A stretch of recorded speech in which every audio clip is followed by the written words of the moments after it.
as far back as I care to remember. Me and my man Vicious, we was always taught to shoot for the stars. The game is ours. MIC. Good afternoon and welcome to Bedford High School for Division II semifinal action. The Bedford Bulldogs against the Keene Blackbirds. Hi everybody, I'm Pete Terrier, joined by our videographer John Kesty here on nhsportspage.com for the number 2 Bedford Bulldogs against the number 3 Keene Blackbirds. These two teams played each other about as close as you could play during the regular season. Bedford eking out a 25-24 win on the road in Keene. That really is the reason that Bedford gets to host Keene here today. It's a tale of two quarterbacks, two outstanding offenses, and some defenses that can come up and make plays when they need to. But really the big story in this one is that quarterback battle. James Capper, senior quarterback from Bedford, and of course Lucas Lupa, the son of Coach John Lupa of the Keene Blackbirds. Both of them put on a show in that regular season meeting. Caparell throwing for over 330 yards and also running for a touchdown, and Lupa throwing for almost 180 yards, running for almost 180 yards and showing the ability to throw the ball as well. Should be a great game. I think this is going to be about the defense. Which team's defense can step up and make the plays at the big moments. Winner of this one gets the winner of the Bishop Girton Winnacunnet game going on in Hampton right now as we speak. We'll be back at halftime with the first half highlights, the first half analysis, and of course after the game our post-game recap, all the highlights from the game, and our player and coaches interviews. Should be an exciting one. I'm all pumped up for it. And oh, by the way, beautiful day here in Bedford. Temperatures in the 50s, not very cold at all. A little bit of a slight breeze which could affect the passing game, but it should be a fine day of football here at Bedford High School. We'll see you at halftime. I'm Pete Terrier, nhsportspage.com. Will never shake this man. Full steam ahead for the cake, for the bread, till I'm fed. Go hard at them all and refuse to lose. Can't nobody stop me. No way to stop me. Can't nobody stop me. Ain't no way to stop me. Can't nobody stop me. No way to stop me. Can't nobody stop me. Ain't no way to stop me. Come on.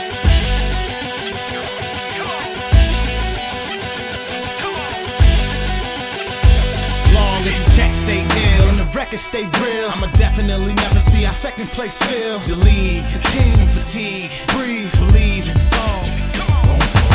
For sure it's better to chase ya. I base this on pure competitive nature. You can lose your shoes, giving crews to blue. Go hard at them all and refuse to lose. Can't nobody stop me. No way to stop me. Can't nobody stop me. Ain't no way to stop me. Can't nobody stop me.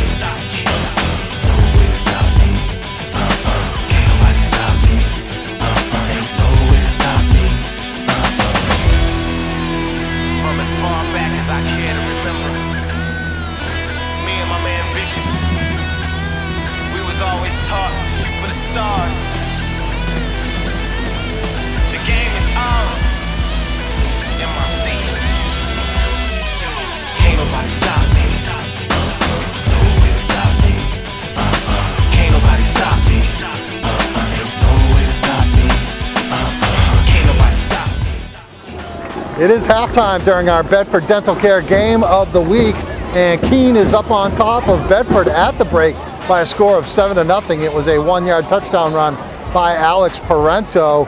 Not a whole lot of offense, and I was expecting a lot of offense both ways, but Bedford's been held under 100 yards total offense in the first half. James Caparell really struggling. I got him 6 for 10 passing for 56 yards, all of it underneath short stuff. Most of it to Brian Collins, who has 4 catches, but only for 37 yards.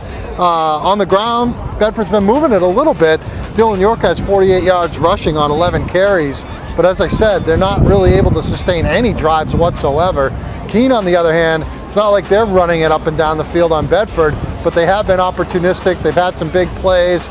Crazy stuff, which you saw on the highlights. Alex Parento playing a little wildcat quarterback. Lucas Lupa lining up as a receiver, He actually took a handoff on an end-around play, and Parento even tried to throw the ball, and it almost got picked off. So I don't know if Coach John Lupa is going to experiment with that passing by Alex Parento in the second half, but it's been a pretty good game. A lot of hard hitting on defense and just conservative. I haven't seen Bedford try and throw the ball down deep. Keene's got some good pressure defensively. It's going to be a tight one in the second half. We'll show you the second half highlights coming up. And of course, after the game, our post-game recaps, player and coaches interviews right here on nhsportspage.com. Never back down, bring the challenge. I'ma leave standing, laughing at y'all faces, cause y'all mad. But dirty looks will never shake this man. Full steam ahead for the cake, for the bread, till I'm fed. Go hard at them all and refuse to lose. Can't nobody stop me. No way to stop me. Can't nobody stop me. Ain't no way to stop me. Can't nobody stop me. No way to stop me. Can't nobody stop me. Ain't no way to stop me. Come on. Come on. Come on. Long as the check stay ill and the record stay real, I'ma definitely never see our second place fill. The league, the teams, fatigue, breathe, believe in song. For sure it's better to chase ya. I base this on pure competitive nature. You can lose your shoes, giving crews to blue. Go hard at them all and refuse to lose. Can't nobody stop me. No way to stop me. Can't nobody stop me. Ain't no way to stop me. Can't nobody stop me. No way to stop me. Can't nobody stop me. Ain't no way to stop me.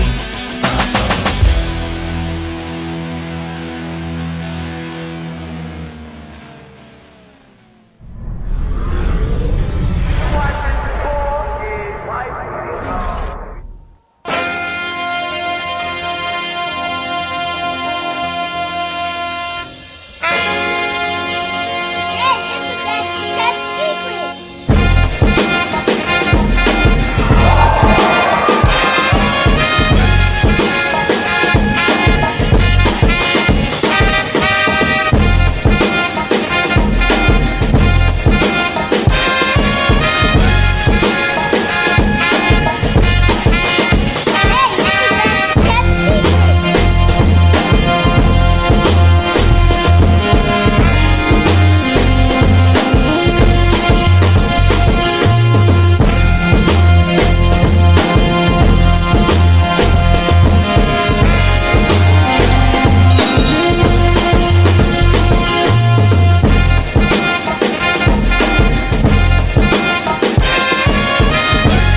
I'm here with the victorious Bedford Bulldogs. Well, some of the members of the victorious Bedford Bulldogs. We've got the quarterback, James Caparel, running back, Dylan York, wide receiver, Brian Collins. It is our Bedford Dental Care Game of the Week on nhsportspage.com. And I think it lived up to the billing, the Bedford Dental Care Game of the Week. I'll start with you, James. When you're down, they go for two with under a minute left to take the lead, and it seemed like to end your season and end your high school career. What is going through your mind as a quarterback, knowing that you at least have to get it into field goal range and you have to just at least make some attempt at this comeback here? It didn't look good, but you guys ended up doing it. Yeah, I mean, we've done it a few times this year. The offensive line gave me great protection out there with York, Collins. We have some of the best receivers in the state, so I just got to get it in their hands, and they always make plays. Nick made an outstanding catch there in the corner, and you got to give credit to Coach Hines. He had the utmost confidence in us in that last play to do a QB sneak, and York in the O-line got a good push, so I was able to run it in. And Brian, they were controlling you in the first half. I mean, only short stuff you were able to get. You were making some catches, but then in the second half, you were able to get deep. A lot of it was yards after the catch, and you were just a force to be reckoned with, hard to bring down.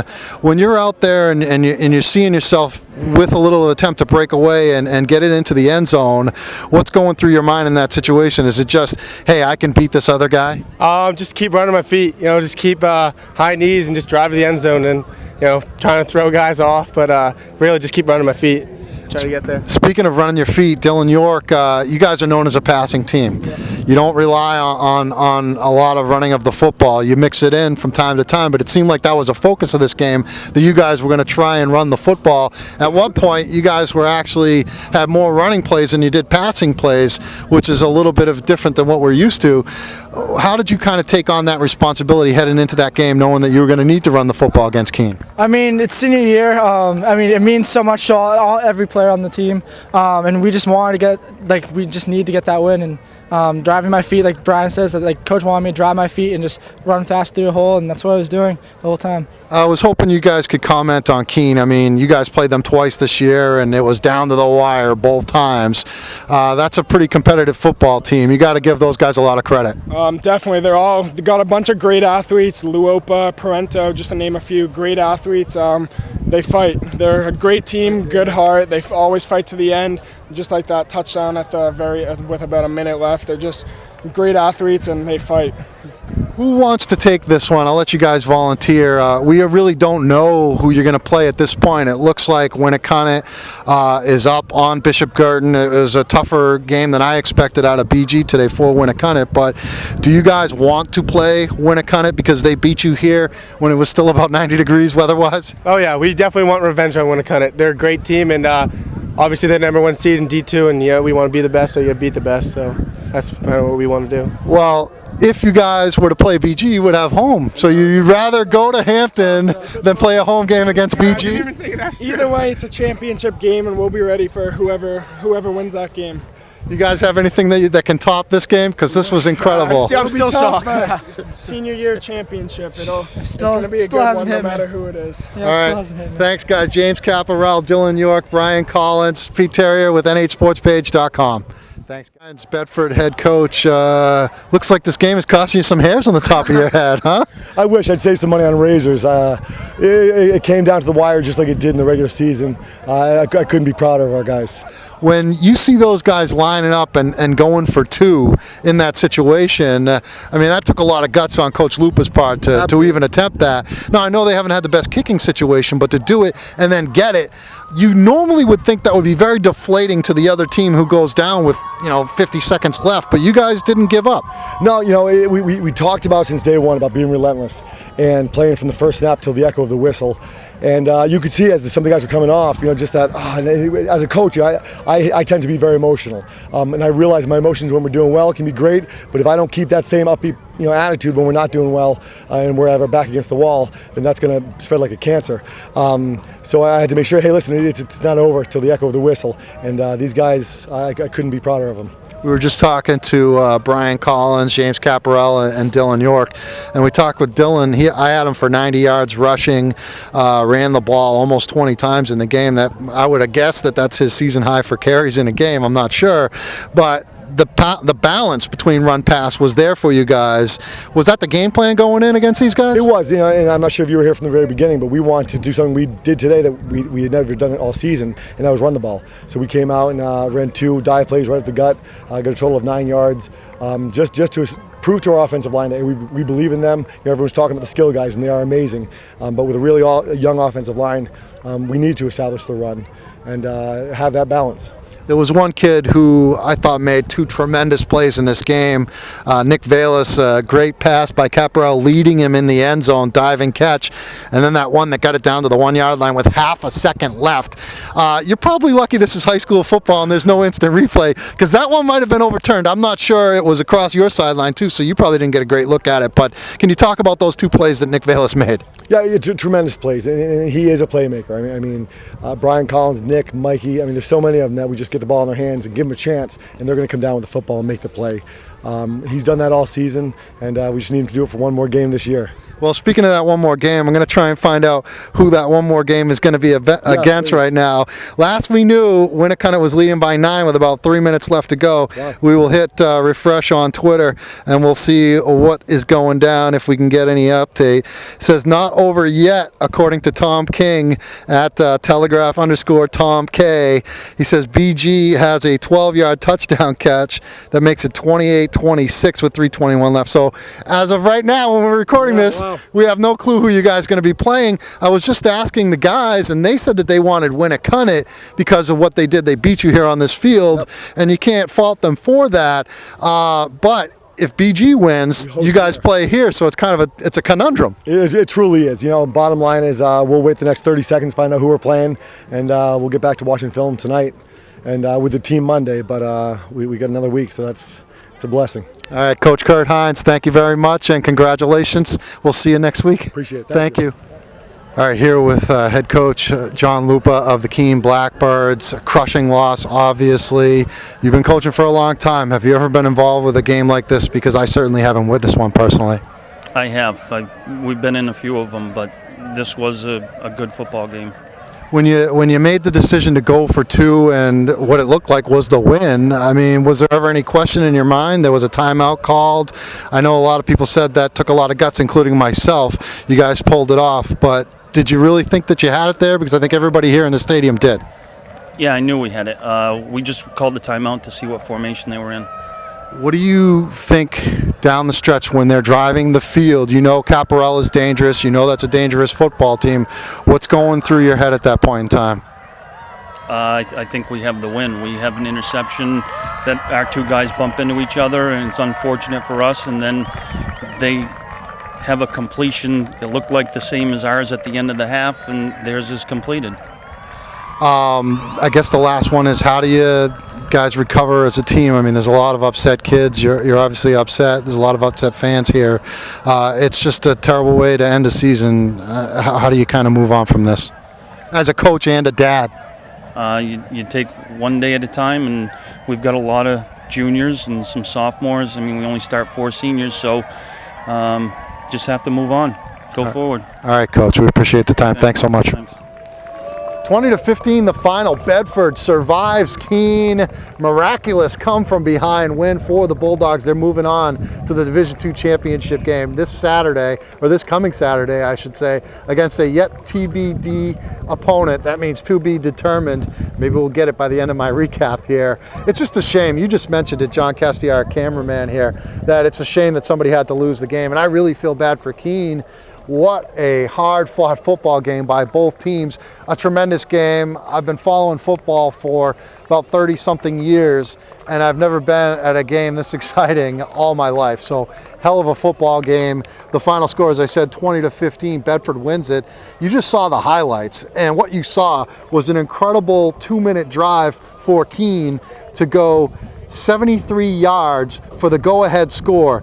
They actually came within 1, trailing it by a score of 14-13 when Riley Morris caught a 25-yard touchdown pass from quarterback Lucas Lupa with 43.6 seconds left to go. John Lupa, the Keene coach, man, what a gutsy move, decides to go for 2, and Keene gets the 2 and takes the lead. at 15-14 on a Tim Tebow-like jump pass from Lupa to Alex Austin for the 2-point conversion, seemingly giving Keene the win. But James Caparel and the Bedford Bulldogs had less than about 40 seconds to work with, and they drove from about their own 40-yard line. Keene elected to kind of pooch kick it, and I don't know, maybe they should have kicked it deep, I don't know. But Bedford had to go 60 yards for a score. They methodically worked their way down the field with some short passes, using the out of bounds, using some timeouts, and then Nick Valis made a tremendous catch near the corner of the end zone, actually hit the pylon before he went out of bounds, and he was spotted out of bounds at about the 1-foot line with 0.5 seconds left to go. A couple of timeouts, and then James Caparel, quarterback, sneaks into the end zone for the game-winning score, 20-15. They didn't even have to kick the extra point or go for a 2-point conversion, and Bedford wins. They're moving on to the championship. Just give you some numbers here. Caparel, another huge game for him. I had him 16 for 25 passing for 240 yards and a couple of touchdowns. He also had that touchdown run.